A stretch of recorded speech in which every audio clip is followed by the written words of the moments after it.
Good morning, investors and shareholders of Seatrium Limited. I'm David Gerald from SIAS.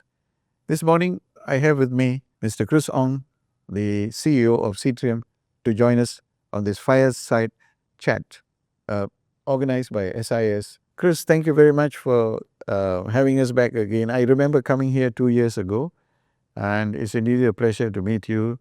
And I'm sure the shareholders are anxious to hear you covering many issues that may be in their minds.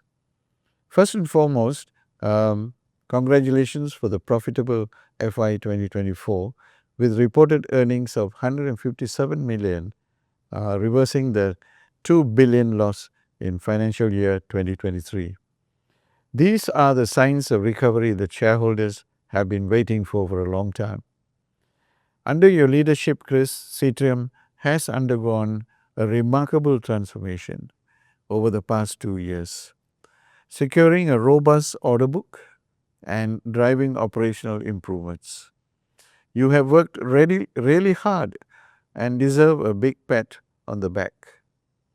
Investors, today we have an in-depth discussion with Chris to provide you with more clarity and colors on the group's performance and direction. So let me kick off with the first question. But Chris, in fact, you are actually a veteran shipbuilder. All right, you come from Keppel. You led Keppel Offshore and Marine before taking the helm at Seatrium 2 years ago. So the first question is, how would you assess Seatrium's strengths today? What key areas remain a work in progress? Very first thing that we had our conversation 2 years back was around how we integrate to transform. Now, we basically transform and integrate at the same time. And one of the key driver is the One Seatrium delivery model.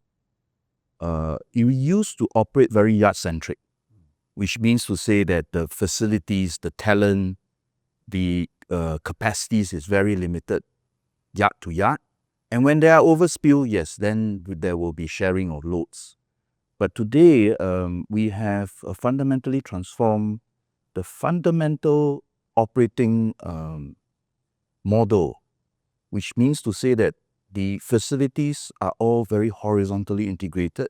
That allows all our colleagues in Seatrium to intermingle. And what we are focused now is on customer-centric, project-focused execution. Which means to say that from an operating model perspective, it drives our transformation. And thanks for the very nice introduction. I think the strength of Seatrium today lies in our people, our process, and our ability to provide solutions for our customers. A lot of questions around the integration, but the strength of Seatrium is the ability to deliver. So the ability to basically construct and secure the amount of orders that we had in just within the short 2 years shows that the customers are confident, our people are confident and aligned to deliver those projects. So whether are we where we want to be, the answer is no. We are constantly transforming. We are very focused on operation excellence. We are very focused on how do we get a lot more productive. How do we then attract talent to give us a long string of talents to execute this One Seatrium delivery model and beyond. But this appears a new approach at Seatrium. And was that the approach you took at Sembcorp Marine and Keppel O&M in the past? Well, it is not new. Yeah. In the past, it is really market-driven. Yeah. In the past, we built jackup rigs. The two companies basically built jackup rigs in series, although none of them are 100% the same. But the production line, the engineering line, and the people actually got more and more productive as we built one after another. That's basically how we do lesson learn and supply chain management. Now, but market has been evolving. Today, the products are different. Energy transition is different, right? The energy market has changed. So the products that we are building is getting larger and more complex. Just take from a contract size perspective. In the past, one jackup contract price is around US 200 million. Today, one FPSO that we are building is about US $3 to $4 billion. And one offshore wind platform, 2 gigawatt platform that we are building is roughly about 1 billion to 1.5 billion. So the cost has gone up. Complexity went up. Complexity, yeah. The size of product went up. So what we are doing today is fundamentally integrating our capacity horizontally. So to our customer, then they will be assured how we use operation excellence and the experience and track record we have at Seatrium to be able to provide solution. Meaning to say that today, Seatrium is not localized in one yard or one country. Customers have the luxury of reaching out and the ability to execute all these complex and large products all over the world. So that gives them the same Seatrium ability to deal with complex solution, at the same time be able to manage global supply chain, and at the same time able to reach out to the best production facilities that we have globally, and also with our partners. So in that way, we are able to grow and scale the business, which is quite evident on how customers put their trust in us with their products. So that would be the assessment of Seatrium's strengths today. Really, in concisely, you have said this is how we have approached and this is how we are now growing and progressing. So what key areas remain a work in progress there? Oh, many areas. Yeah, we want to be a global leader. Yes. We want to grow and scale our business. And we want to have a very decisive and play in the energy transition. So work in progress would be then to be able to train our people. Our people must be at the forefront with the customer to understand what's their needs, to understand in the changing energy environment, geopolitical environment, what are the priority that our customer need us to take a look at. That will be ever changing. That is actually be very close to our customer. The other portion will be the integration for transformation will be ongoing. How do we get even more productive? How do we be a lot more data driven? How do we integrate our global asset into a global village in a way that we can execute around the world with ease? And how do we be the employer of choice? How do we attract talent into the industry when they see that, we are playing an important role in the energy transition and also energy sustainability in the long run? So there are many things that we are trying to do. There's not just about securing contracts, deliver contracts.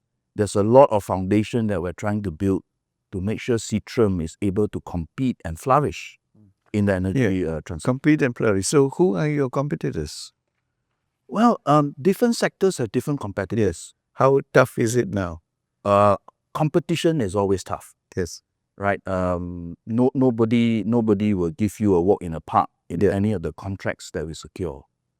But I believe strongly that we are good people, good system, and a good track record from the two legacy companies that have came together. So that has made a young Seatrium very strong, with a very strong backing of people, culture, processes, and our track records in the world. In this very small Singapore, we are actually punching above our weight out there globally. So our business is global. So competition itself, we have the Koreans, the Chinese, and of course Middle East is also coming up. They have always been our bona fide competitors. But we, even though they were not the cheapest, we always show our value in terms of providing solution and making sure that we deliver on what we promise. I think that is fundamentally Seatrium's value promise to our customers. Yes. So on that basis, you're not too worried about competition, but you feel that you are being recognized for what value you can provide. Well, David, I'm never complacent with competition.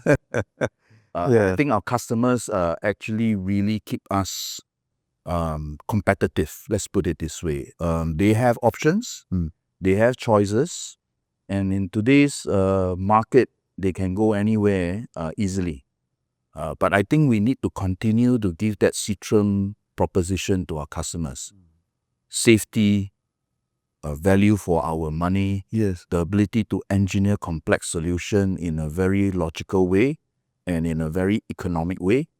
And of course, our people interface, the ability to engage, understand the problem statement, provide solution, and at the end of the day, it's really to deliver the product. Yeah. as But promised. the geopolitical situation is getting not that easy for business to thrive. I mean, you have now the Trump approach of tariffs, and he's disrupting. How do you say that? Well, being a global company, I believe this would be the risk and the thought in every boardroom of all businesses.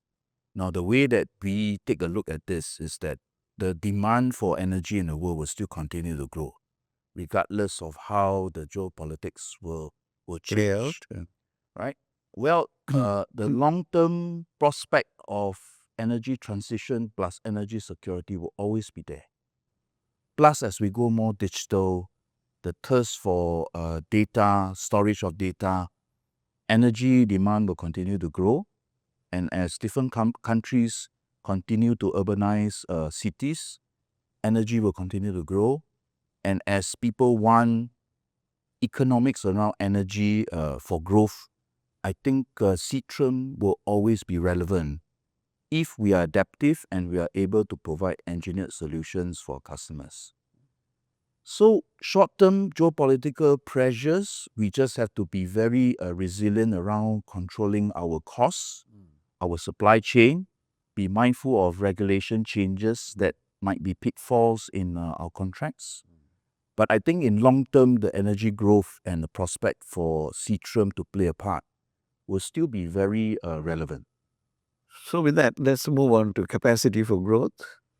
Seatrium started the year on a strong note, securing a heavy lift vessel contract from Pan Ocean for the offshore wind market and signing a MOU with BP for a second deep water floating production unit, FPU, after Kaskida.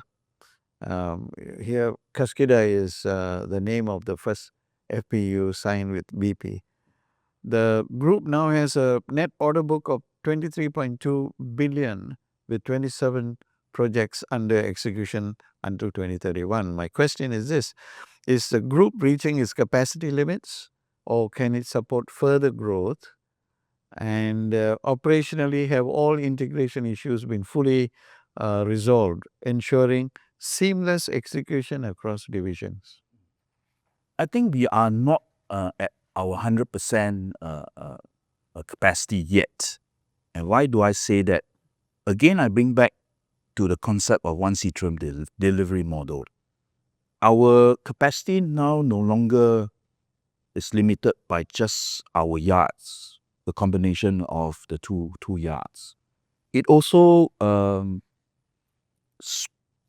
we spread our tentacles out to also with our partners. Now, one Seatrium delivery model then depends on what's the problem statement. Take, for example, Penta Ocean, who came across and said that, well, they need this heavy lift vessel within a certain time frame. Then we sit down with the customers to design a way to build components and integrate in Singapore. So from that concept itself, we have an appetite to secure even more. You mentioned that shareholders love us to be a dividend stock.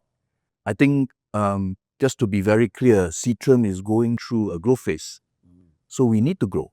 And when we grow, we of course will share value with our shareholders, but we also have an eye to grow the capacity and capability of this company. Integration itself, right now, the key thing is about getting our people aligned to how this is executed. We are very product-centric. Our people move around the group and our partners in order to execute the job. So the long or the short is that right now, I think that we still have capacity. Basically, also, sometimes we do counter-propose customers on certain timeline that we are able to slot them in on available resources. And that is the power of One Seatrium delivery model. Going forward itself, we will get a lot more efficient around how we execute. Customer will get a lot more comfortable to execute their products with us. And we will then be able to give them that comfort when they start seeing us delivering. We have already started to deliver since 2023 when we first combined. Some of the contracts are actually moved between the yards to make sure that customers has the best proposition to deliver their contracts. So as we move along and customers get comfortable, I think Seatrium will be a hallmark to solve the problem that they have. So we are still on a growth track. Interesting. Now, area of concern, Chris, Brazil exposure.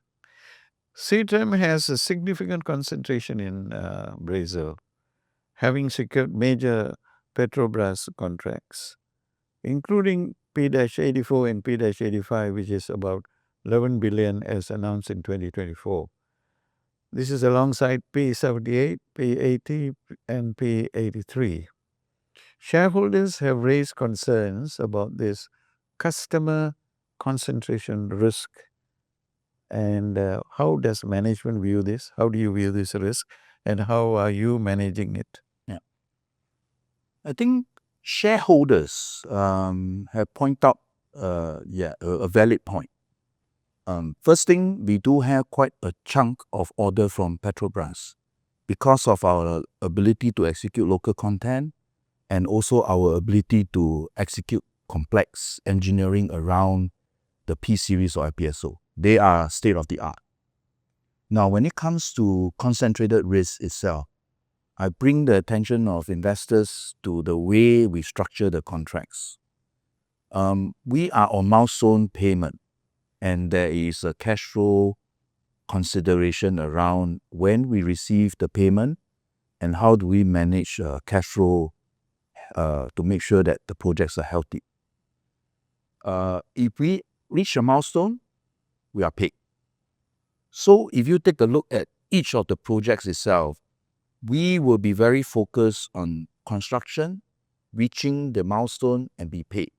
So that if we are not paid, then we are able to stop and actually negotiate with the customers on whatever situation there is. Now, I believe most of the investors will be referring back to the rig building days. If we are at the payment terms of rig building days, then there is a cause for concern because those were 2080 payment term type of contract where fundamentally the construction is financed by the yard. Yeah. So you receive a down payment and the customer comes back at the end of the contract to pay you the remainder 80%. What that means is that contractually you are bounded to complete the projects, you'll be at negative cash flow most of the time, and if the markets go south, you will probably not receive some of your payments, just like the last cycle. But today, almost all of my contracts are on milestones, which means to say that we are paid along the way. So the health and the risks are mitigated in that way. All right. So we will have red flags if customers are unable to pay one milestone, which is a fraction of the whole total contract price. And we will have time to basically engage and correct whatever situation there is. Thank you for that. Let's move on to energy transition and decarbonization. Seatrium has established a strong presence in the offshore energy, especially in renewables and cleaner solutions. How successful has the group been in capturing market share in the renewable segment? Is revenue contribution from renewables now material to the group And is management targeting to do more? The simple answer is yes. As what I mentioned, we are very bullish and we believe in the energy transition. We understand that energy demand will continue to grow, and I believe that it will grow a lot more sustainably. Let's take, for example, about our growth.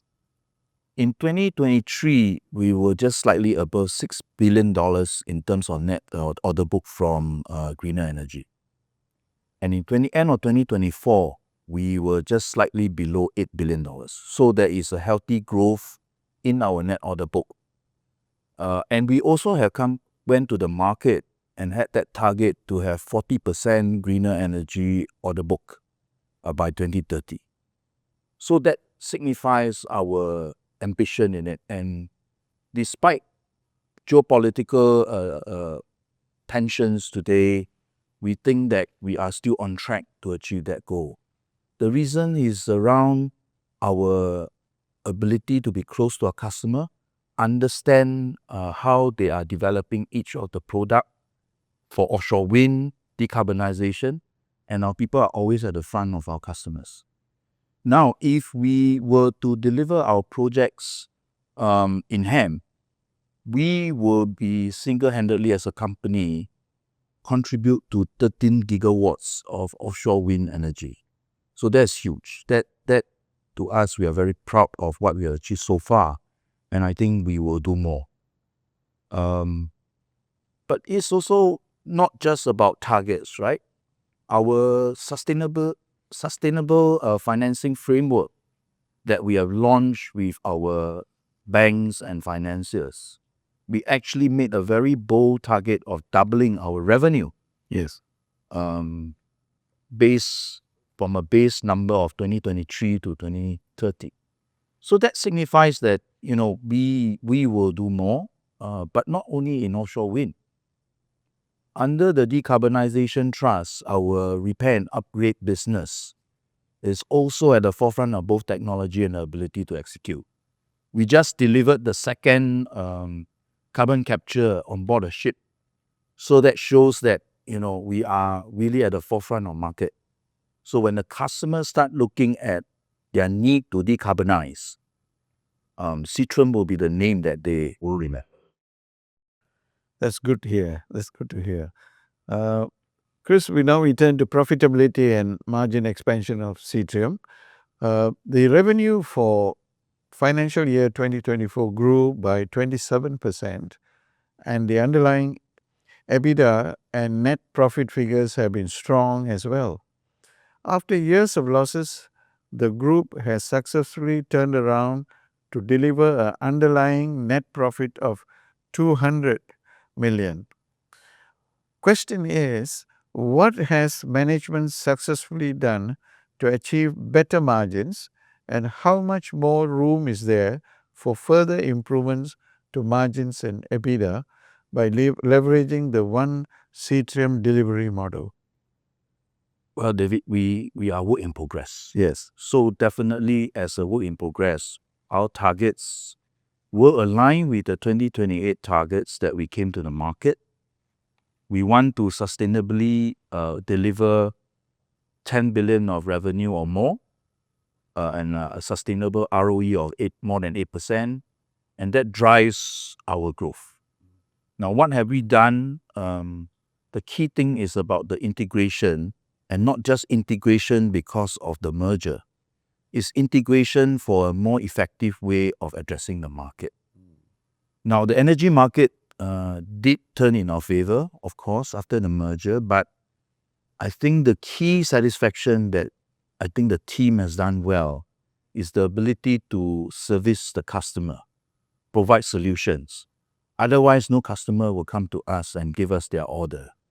So the ability to secure a good order book, which gives us visibility of revenue for the next couple of years, is around a project-centric execution. Now, the other thing is that besides orders, which shows customer confidence, it is our execution excellence, our ability to deliver, that gives that confidence.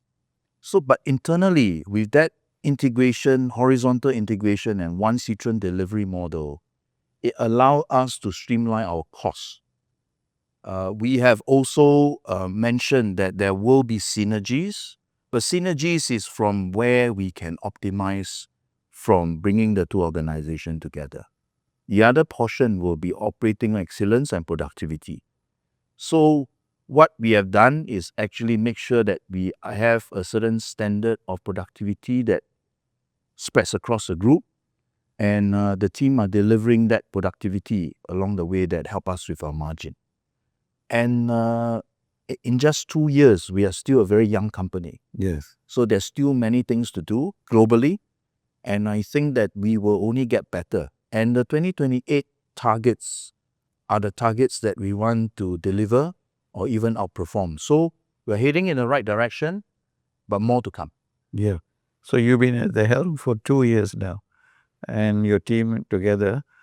All legacy issues you think have been resolved, or is some still pending and work in progress?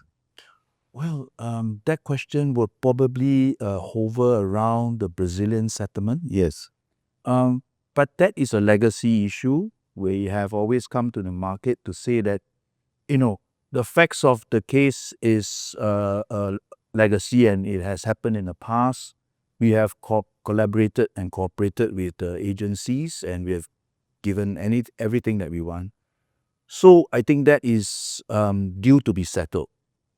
I think what's more important for us is to set the right ethics and the zero tolerance around the way that our culture and the way that we approach the market. So key thing is that we have recently announced also the standardization of our ISO 37001 anti-bribery management system across the group. Now we have a Seatrium ISO 37001 standard. So I think moving forward, it would be looking forward to what we can achieve. I think most of the things are behind us. So zero tolerance to bribery. Yeah. So risk register and black swan events, one before we round up. What are the top risks identified by management today, and how is the group managing them? You've touched on some of them. What potential black swan events could significantly impact Seatrium's operations? Well, as a business today, we have a very robust risk management right now. So if we're going to list the risks, every business will have their risks when they operate globally. Of course, the top few risks, if I were to list them, number one, very dear to heart, will be safety. Safety. Because we are operating globally, we have people from different culture, different background. Even in Singapore, we don't have a full homogeneous workforce. So safety and safety standard, there's totally no compromise. So how do we are trying to improve year on year and reach zero fatality, low injury type of operation in a heavy industry. That is a risk that is at the top of our list. Now, business risks, geopolitics, that we can't control, but the key thing is that we always have a robust system to manage our risks. All right, the ability to engineer around the risk, to be able to manage the supply chain around the risk and execute around the risk. I think that's the strength of Seatrium. I think one of the biggest action that we are taking right now is talent. Because as a global business, talent has to be in constant flow to make us relevant. So I think talent risks, we are in competition with many different sectors all over the world. So I think that is one of the key trusts during these last 2 years. First is to know our people, know our talent, develop our talent, and then after that is basically to attract external talent to give us a good bench strength to actually grow this business and be sustainable. So those are the main three factors that I think Seatrium is very cognizant of. And how should investors assess your company's long-term value? What are Seatrium's financial priorities in the year ahead? Financial priorities year ahead would be to grow our order book, execute the existing order book very productively and efficiently, and then at the same time have an eye for growth in the future around opportunities to take a look at potential M&A or collaboration with partners to further increase our market share in the sectors that we are playing. So that would be the focus for us.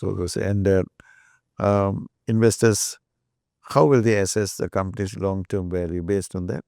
Well, they should be excited. The key thing is that 2 years ago, when we first combined, the question is around when will we turn around? I hope that what we did in 2024 gave our investor a lot of confidence around the growth path that we have set. The 2028 focus around good financial metrics and also our market share in the energy transition. With the growth that we have shown in 2024 and the turnaround in 2024, and we are on the right path to 2028 targets, I think investors should be excited around what Seatrium can achieve as a engineering of complex structures company. So there's a lot of capabilities, a lot of talent to translate our value back to the shareholders. So you heard Chris Ong, the CEO of Seatrium, this morning on many issues, and I'm sure that all your doubts, your questions have been answered this morning. And this is almost, we are at the end of the fireside chat with him. Thank you, Chris. But before we wrap up, would you mind giving a final message to your shareholders? Well, David, this is a good chance for me to actually thank all the shareholders. It has been a long journey for them, even though Seatrium is 2 years old, but we are mindful of the support and the patience that shareholders have shown us. So please rest assured that when we grow the company and when we basically drive the company towards our 2028 targets, we also be mindful that we will create long-term value for all our shareholders. And that is our reason to be competing in the market today. So I thank you all of them for their support, but please stay patient with us and we will deliver the value as promised. Thank you, Chris. Thank you. And thank you for watching us this morning. Thank you very much. Thank you.